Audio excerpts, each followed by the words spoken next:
ครับท่านสบายดีอันนี้เขาจะเข้ามาเบิ่งภายในเนาะพี่น้องเนาะเพราะบ้านลงทางคือเก่านี่เขาจะเข้ามาภายในอยู่ในเครื่องบินเนาะหรือว่ายนต์เนาะ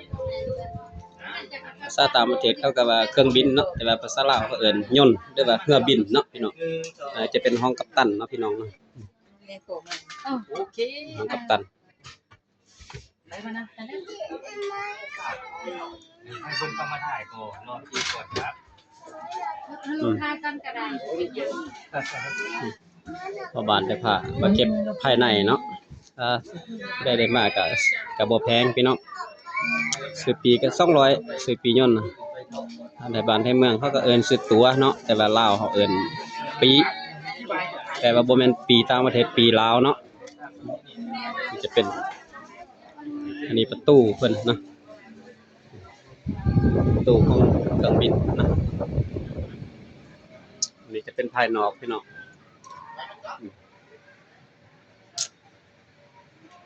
บ้านลงทางพาไปเบิ่งไปชมถ้าผู้ใดบ่ได้มาก็เบิ่งตามคลิปตามหยังก็ฝากกดไลค์กดแชร์กดติดตามด้วยเด้อ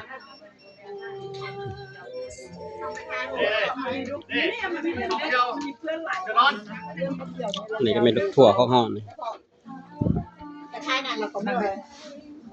จะรอเย็นมาเท่าไหร่เนี่ยเดี๋ยว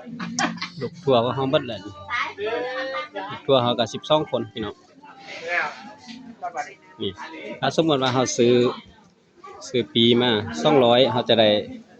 อันนี้เนาะอาหารการกินแบบข้าวต้มขนมแบบอาหารญี่ปุ่น1อย่างเลือกเอาเนาะเลือกเอาได้1อย่างแล้วก็น้ำกาแฟบ่มีหยังสิเฮาก็เลือกได้1อย่างเอาเลือกเอาเลยเลือกเอาเนาะมีพนักงานมันบริการอยู่เนาะสนใจมาท่องเที่ยวก็ติดต่อมาได้เนาะอันนี้จะเป็นภายในนะนี่จะเป็นซาโอเต็ดเนาะแล้วเป็นบริการทางร้านกาแฟทางน้ำทางข้าวต้มนมหวานซื้อปี200จะได้มาแลกเอาอยู่นี่เอาคูปองมาแลกเอาปีมาแลกเอาอยู่นี่เนาะสร้างกับอย่างละ100เลยพี่น้องในอยู่ภายในของเครื่องบินเนาะ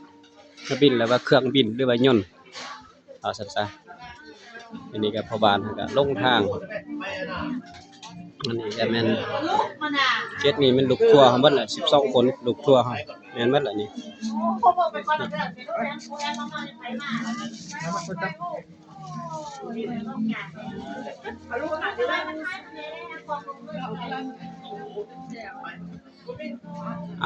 จบกันติดตามตอนต่อไปตอนคลิปใหม่เด้อคลิปนี้จบแค่นี้ก็ได้พี่น้องเด้อบ๊ายบายฝากกดไลค์กดแชร์เด้อพี่น้องเด้อบ้านลงทาง